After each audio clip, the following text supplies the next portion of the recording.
ओम ब्रह्म सत्यम सर्वधार। यादगार पल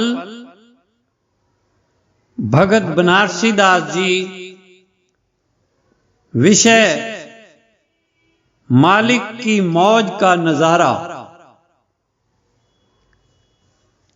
एक बार भगत बनारसी दास जी ने श्री महाराज जी के चरणों में प्रार्थना की, महाराज जी आपके चरणों में बारंबार मेरी ये प्रार्थना है कि रंचक भर उस मालिक की मौज का नजारा एक बार दिखा दें, जिससे यह चित्त दौड़ दौड़ कर उस तरफ जाए, इंद्रियां और मन उसमें लय हो जाएं।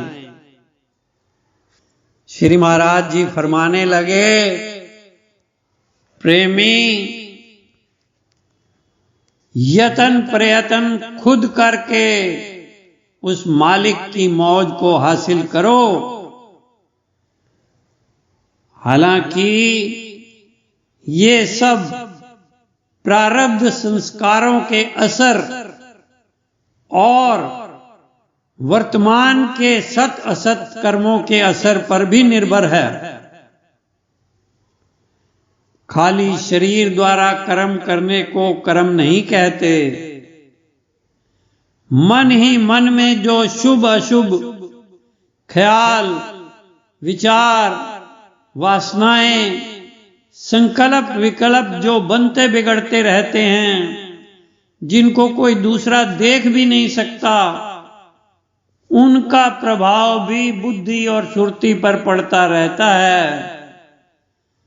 उनका असर हालांकि मालूम नहीं होता तुरंत, मगर चिरकाल के बाद असर जरूर होता है और उनका फल सुख दुख मिलकर रहता है। सत्पुरुषार्थ करो। सत्पुरुषार्थ यही है कि सुरती को इन सब से हटाकर बारंबार अंतर्मुख गुरु वाक्य में लगाए रखो जब तक निर्वास नहीं होते। प्रेमी यह कुछ नहीं कर सकते, ना ही ब्रह्मा विष्णु और महेश और साक्षात परमात्मा कुछ करेगा, क्योंकि ऐसा विधान ही नहीं है। रामकृष्ण विवेकानंद वाली जो मिसाल है वह ऐसे है कि विवेकानंद का चित्त इस कदर निर्मल हो चुका था, गुरु परायणता और ईश्वर परायणता भी इस कदर बढ़ी हुई थी कि खुद बखुद उसको अंदर जीवन सत्ता अनुभव होने लगी। गुरु कृपा से उसके अंदर लगन और तड़प बहुत जबरदस्त थी और पिछले संस्कार भी बड़े प्रबल थे, जिसके अंदर आनंदमयी हालत ऐसी जब प्रकट होती है जानी नहीं जाती। अति वैराग्य और अभ्यास की दृढ़ता ही मालिक की मौज की तरफ ले जाती है। सेवा और अभ्यास दोनों लाजमी हैं।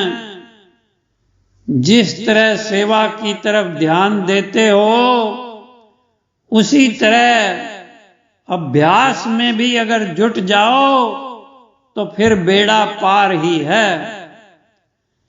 जब भी ऐसा करोगे तब ही जाकर पहले रंचक भर खुशी मिलेगी, फिर आहिस्ता आहिस्ता मेहनत बढ़ने पर यह खुशी और बढ़ती जाएगी।